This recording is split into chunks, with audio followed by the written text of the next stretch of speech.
president of American Baptist College. Now, Dr. Lafayette, you know, before we had our second break, we were talking about the civil rights movement.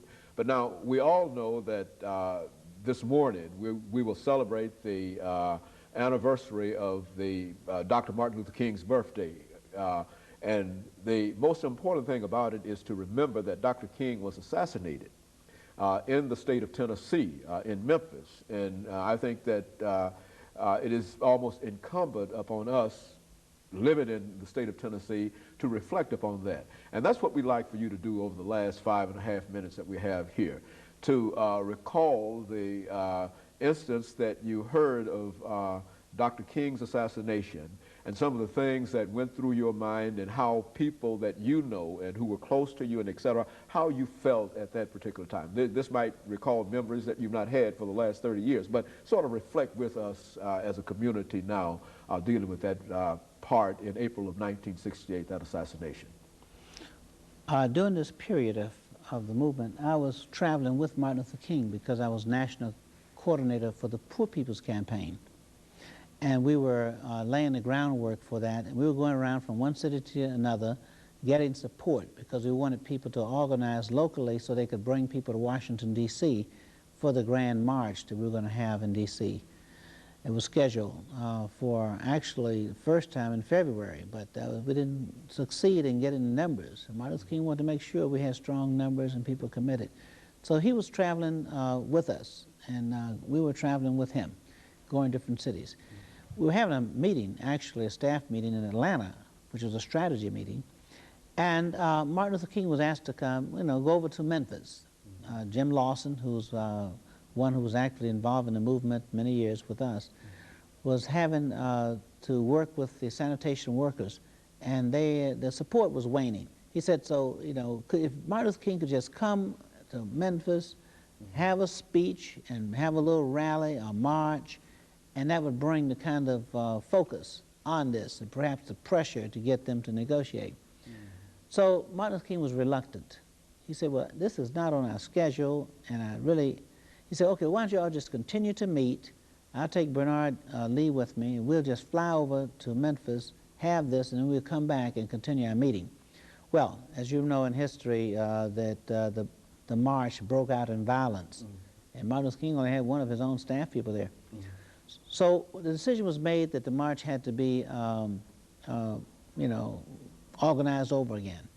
And so therefore he brought the staff people from Atlanta all to Memphis to reorganize this march.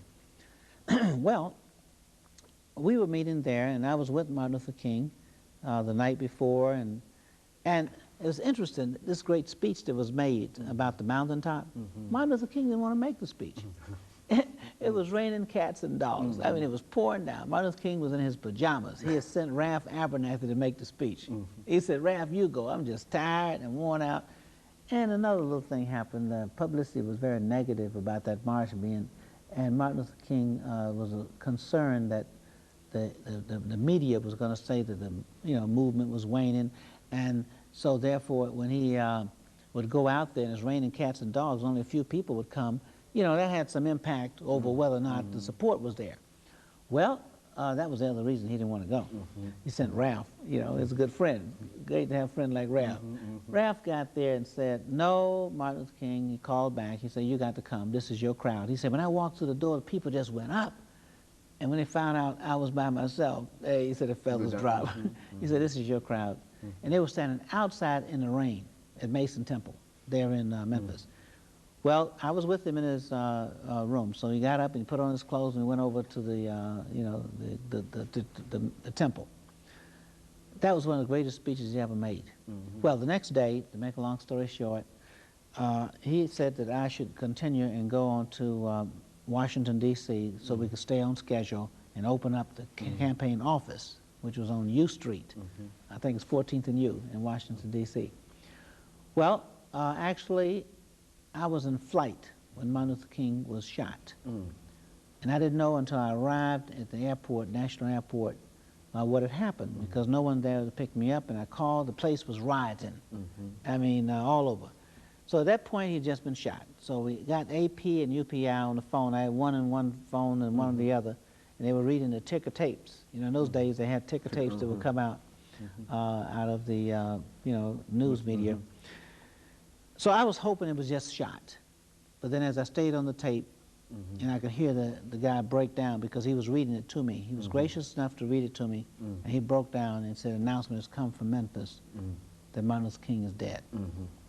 So I called back to Memphis, and they told me not to come back to Memphis, but to meet them in Atlanta. Well, I felt a certain part of my world had come to an end. And, but then, as I got some distance on that experience, I began to see how we could utilize Martin Luther King's teachings and his work even today in helping to solve problems. And of course, I think Dr. Lafayette, let us say over the last 30 seconds that we have here, that you have indeed played a very, very significant role in helping to utilize Martin's ideas and Martin's thoughts in terms of the civil rights movement and to help broaden civil rights and diversity and whatnot. And you've played a very, very significant role in doing that. And I'm sure that Dr. Martin Luther King would be very, very proud of some of the things that you've been involved with. And let me thank you for coming by and being with us. And let me encourage you to tune in again next week for another informative edition of Comments. Thank you and good morning.